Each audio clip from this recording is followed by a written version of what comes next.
Video ഗെയിമുകൾ കുട്ടികളെ ഏതൊക്കെ തരത്തിൽ ആണ് ബാധിക്കുക എന്നൊക്കെ നമുക്ക് നന്നായി അറിയാം. മുമ്പ് കുറെ വീഡിയോ ഗെയിമുകൾ ഉണ്ടായിരുന്നു, ഇവിടെ ചലഞ്ചുകൾ ഉണ്ടായിരുന്നു, ബ്ലൈഡ് കൊണ്ട് ശരീരം മുഴുവൻ ഇങ്ങനെ മുറിവേൽപ്പിക്കുന്ന ചലഞ്ചുകൾ. ആ ഗെയിമൊക്കെ ഇന്ത്യയിൽ തന്നെ നിരോധിച്ചു. അങ്ങനെ ധാരാളം ആളുകൾക്ക്, കുട്ടികൾക്ക് ജീവഹാനി സംഭവിച്ചപ്പോൾ അത്തരം ക്രിമിനൽ പശ്ചാത്തലമുള്ള, അത്തരം ക്രൈം ഇഫക്റ്റ് ഉള്ള ഗെയിമുകളൊക്കെ നിരോധിച്ചിരുന്നു.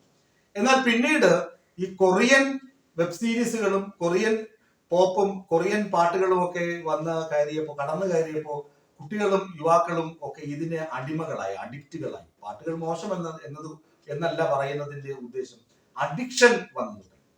കുട്ടികൾക്ക് ഇതില്ലാതെ നിവർത്തിയില്ല, ഇത് കാണാതിരിക്കാൻ നിവർത്തിയില്ല. ഇടയ്ക്ക് ഒരു കുട്ടി ഒരു കൊറിയൻ ചെറുക്കനെ പ്രണയിച്ചു. ആ കൊറിയൻ ചെറുക്കൻ പെട്ടെന്ന് ഇൻസ്റ്റയിൽ നിന്ന് അപ്രത്യക്ഷനായി. അയാളെ കാണാത്തത് കൊണ്ട് ആ പെൺകുട്ടി സ്വയം പോയി ജീവൻ ഒടുക്കിയ സംഭവമൊക്കെ നമുക്കറിയാം. കൊറിയക്കാരുമായി ഇന്ത്യയിലെ കൗമാരത്തിന് അഭേദ്യമായ പ്രണയവും വല്ലാത്ത ഒരു ഹൃദയ അടുപ്പമൊക്കെ തോന്നുന്നുണ്ട്. പലപ്പോഴും അത് വൻ ദുരന്തങ്ങളിലേക്കാണ് ചെന്ന് ചാടുന്നത്.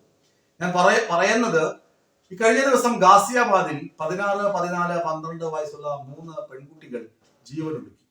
9 നിലയുള്ള ഫ്ളാറ്റിന്റെ മുകളിൽ നിന്ന് 9ാം നിലയിൽ നിന്ന് താഴേക്ക് ചാടിയാണ് ഈ കുട്ടികൾ ജീവനൊടുക്കിയത്. ഇതിന്റെ കാരണം അന്വേഷിച്ച് അധിക ദൂരമൊന്നും പോകേണ്ടി വന്നില്ല അന്വേഷണ ഉദ്യോഗസ്ഥർക്ക്. വീട്ടുകാരോട് തിരക്കി കുട്ടികളുടെ മുറി പരിശോധിച്ചപ്പോൾ അവിടെ നിന്ന് ഒരു ആത്മഹത്യാ കുറിപ്പ് പോലുള്ള ഒരു കുറിപ്പും കിട്ടി. അതിനകത്ത് അപ്പനോടും അമ്മയോടും ഒക്കെ കുട്ടികൾ ക്ഷമയും ചോദിച്ചിട്ടുണ്ട്. ക്ഷമ ചോദിച്ചതുകൊണ്ട് കാര്യമില്ലല്ലോ, 3 പേരുടെയും ജീവൻ പോയില്ലേ. എന്താണ് സംഗതി എന്ന് വെച്ച് കഴിഞ്ഞാൽ, ഈ കുട്ടികൾക്ക് 3 പേർക്ക് മൊബൈൽ ഫോൺ ഉണ്ടായിരുന്നു. ഈ മൊബൈൽ ഫോണിലൂടെ ഈ കൊറിയൻ ഗെയിമുകൾക്കൊക്കെ കുട്ടികൾ അടിമയായിരുന്നു. ഈ ഗെയിമുകളും വെബ് സീരീസിനും അടിമയായ കുട്ടികൾ കഴിഞ്ഞ 2 വർഷമായി സ്കൂളിൽ പോകുന്നേയില്ല. സ്കൂളിൽ പോയി കൂട്ടുകാരുമായി സംസാരിക്കുകയോ അധ്യാപകരുമായി സംസാരിക്കുകയോ അധ്യാപകരുടെ ക്ലാസ് കേൾക്കുകയോ പിള്ളേരോടൊപ്പം ഓടിച്ചാടി നടക്കുകയോ കളിക്കുകയോ ചിരിക്കുകയോ ഒന്നുമില്ലാതെ ഈ മൊബൈൽ ഫോണും കുത്തിപ്പിടിച്ച് മുറിക്കകത്ത് ഇരിപ്പാണ്. അച്ഛന് ദേഷ്യം വന്നു. അച്ഛനാണെങ്കിൽ ധാരാളം സാമ്പത്തിക ബാധ്യതയ്ക്കുള്ള ഒരു മനുഷ്യൻ കൂടിയാണ്. അയാൾക്ക് ദേഷ്യം വന്നു. അയാൾ പെൺപിള്ളേരുടെ കയ്യിൽ നിന്ന് മൊബൈൽ ഫോൺ പിടിച്ചു വാങ്ങി അലമാരയിൽ വെച്ചങ്ങ് പൂട്ടി. എന്നിട്ട് പറഞ്ഞ് മര്യാദയ്ക്ക് നാളെ മുതൽ സ്കൂളിൽ പൊക്കോണം എന്നൊക്കെ ഒന്ന് വിരട്ടി. ഈ പെൺപിള്ളേര് അതിന് ചെയ്ത പ്രതികാരമാണ് സ്വയം ജീവനെടുക്കുക എന്ന സംഭവം. ആലോചിച്ച് നോക്കുക, എന്തൊരു പൈശാചികമായ സംഭവം. അപ്പോ മൊബൈൽ ഗെയിമും മൊബൈലിൽ കാണുന്ന വെബ് സീരീസും ഒക്കെ കുട്ടികളെ ഇത്രമാത്രം സ്വാധീനിക്കുന്നുണ്ട് എന്ന് തിരിച്ചറിയേണ്ട ഉത്തരവാദിത്വം രക്ഷിതാക്കൾക്കാണ് ഉള്ളതെന്നാണ് സൈക്കോളജിസ്റ്റുകൾ പറയുന്നത്. പ്രത്യേകിച്ച് ചൈൽഡ് സൈക്കോളജിസ്റ്റുകളൊക്കെ പറയുന്നത് കുട്ടികളെ ഇത്തരം കാര്യങ്ങൾ വല്ലാതെ സ്വാധീനിക്കും.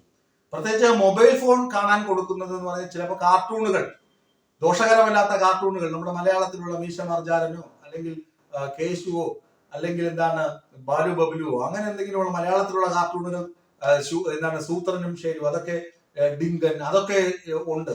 അതുപോലെ തന്നെ ആനക്കുട്ടന്റെ കഥ, കുറുക്കന്റെ കഥ, സിംഹത്തിന്റെ കഥ, അതൊക്കെ ഒത്തിരി അനിമേറ്റഡ് വീഡിയോകളുണ്ട് മലയാളത്തിൽ, കുട്ടികൾക്ക് കാണാൻ പാകത്തിലുള്ള കുട്ടികളുടെ വീഡിയോകൾ. അത് കാണുന്നത് കൊണ്ട് പ്രത്യേകിച്ച് കുട്ടികൾക്ക് സ്വഭാവത്തിൽ വലിയ മാറ്റമുണ്ടാവും. കുറച്ച് ഗുണപാഠ സംഭവങ്ങൾ കിട്ടിയേക്കാം. കാരണം പഞ്ചതന്ത്രം കഥകൾ, അതൊക്കെ നമ്മൾ കുട്ടിക്കാലത്ത് വായിച്ചതിന്റെ ബാക്കി പത്രമാണ് പുതുതായിട്ട് വരുന്ന ഈ വീഡിയോകളൊക്കെ. എന്നാൽ കുട്ടികൾ കാണാൻ പാടില്ലാത്ത ചിലതുണ്ട്.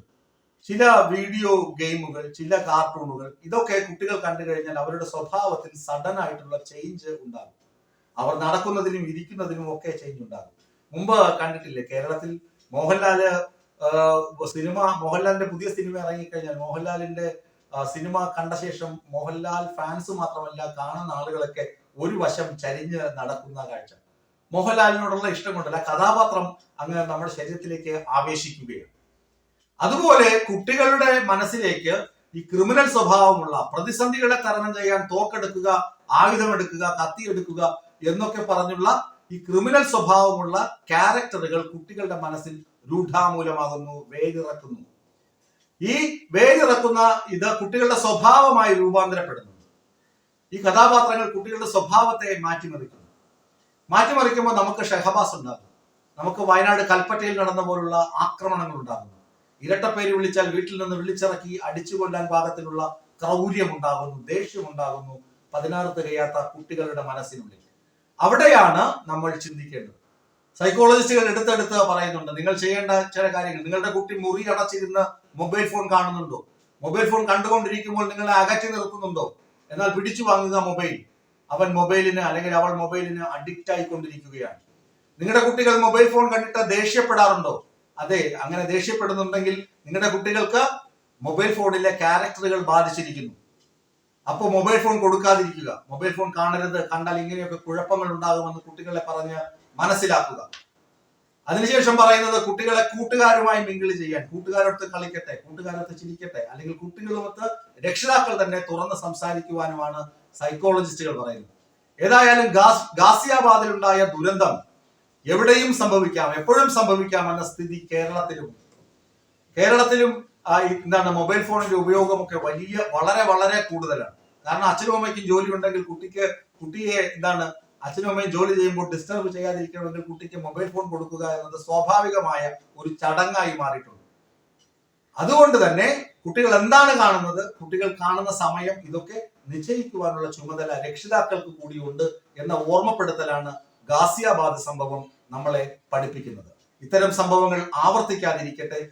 സംഭവങ്ങൾ ആവർത്തിക്കാതിരിക്കണമെങ്കിൽ കുട്ടികളുടെ മൊബൈൽ ഫോൺ ഉപയോഗവും അതിൽ കാണുന്ന കണ്ടന്റുകളും നിയന്ത്രിക്കുവാനുള്ള ഒരു ഉത്തമ ബോധ്യം രക്ഷിതാക്കൾക്ക് ഉണ്ടാകണമെന്നതാണ് ആദ്യം വേണ്ടത്.